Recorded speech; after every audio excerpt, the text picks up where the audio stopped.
Mais comment faire pour vraiment consommer moins, sans prendre de risques, comme Marie-Christine, l'infirmière ardéchoise qui dévale les pentes au point mort? Vous êtes sûr qu'au point mort, ça ne dépense pas de carburant? Je crois pas, non? Nous sommes allés voir Stéphane Villiers, un spécialiste de la conduite économique. Lorsqu'il découvre la méthode de Marie-Christine, son verdict est sans appel. Vous êtes sûr qu'au point mort, ça ne dépense pas de carburant? Je crois pas, non? Malheureusement, c'est tout le contraire. Laisser aller son véhicule au point mort n'est pas du tout économique. Il y a de la consommation qui est générée, étant donné que quand vous mettez votre boîte de vitesse en position neutre, donc au point mort, le véhicule va tourner au ralenti. Donc il y aura une injection de carburant qui sera réalisée. Combattre les mauvaises habitudes des automobilistes, c'est la mission que Stéphane Villiers accomplit pour La Poste. Chaque jour, les véhicules de la société parcourent une distance égale à 4 fois le tour de la planète. Pour réduire le budget carburant, le principe de Stéphane est simple. Les employés doivent réapprendre à conduire. Société Mobigrid. Enchanté, Vincent Dupont, chargé de compte. D'accord. En moins de 4 heures, Stéphane va enseigner à Vincent, un jeune commercial de La Poste, à économiser jusqu'à 35% de carburant en milieu urbain.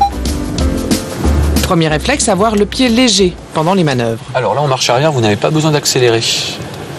Relevez le pied de la pédale d'embrayage. Voilà, en souplesse. Et vous voyez, ça recule tout seul, sans solliciter l'accélérateur. Donc on réduit le niveau de consommation. Étape suivante, bien gérer son allure. Allez, c'est parti. Première, on lance la masse. Allez, passez la 2 et appuyez un petit peu plus fort sur la pédale d'accélérateur, de façon à atteindre rapidement les 2000 tours. Allez-y, appuyez. Allez, 3. Stéphane incite Vincent à passer rapidement les vitesses. À 50 km/h, il n'y aura pas de difficulté à rouler en 5e.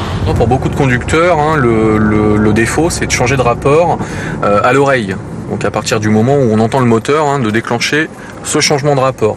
Avec une grande majorité des véhicules modernes, on peut tout à fait changer de rapport aux alentours des 2000 tours, comme celui que nous avons l'occasion de conduire actuellement. Allez, 2. Vincent va apprendre ensuite à rouler sans consommer la moindre goutte d'essence. Passez la 4 et là n'accélérez plus du tout. Sur votre ordinateur de bord, qu'est-ce que vous constatez, Vincent? On consomme plus rien du tout. Voilà, donc on est en rupture d'alimentation. Dès qu'on lâche la pédale d'accélérateur, avec un rapport engagé, on est en fait en rupture d'alimentation. Donc le véhicule roule par inertie, c'est la masse qui devient moteur. Donc il n'y a plus de consommation. Allez, on passe la 2. Mise bout à bout, toutes ces petites économies en font une grande. Et sans ralentir les trajets.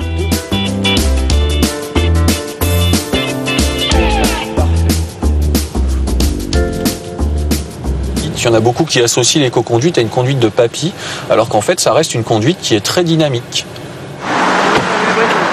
La leçon est terminée et les résultats chiffrables. D'après les calculs de Stéphane, un automobiliste qui parcourt 15 000 km par an économise environ 350 €. La Poste a déjà fait ses comptes. Son budget carburant, qui s'élève à 100 millions d'euros, a déjà bien maigri. Une fois que tous les gens sont formés, ça économise 10 millions d'euros par an. C'est considérable. Alors, c'est une somme importante. En général, dans des entreprises comme La Poste ou dans d'autres, le budget carburant est très très conséquent. Et c'est vrai que même si on est aux alentours de 10% en moyenne d'économie après la formation initiale, voilà ce que ça donne. C'est-à-dire que ça permet d'économiser environ 10 millions d'euros par an.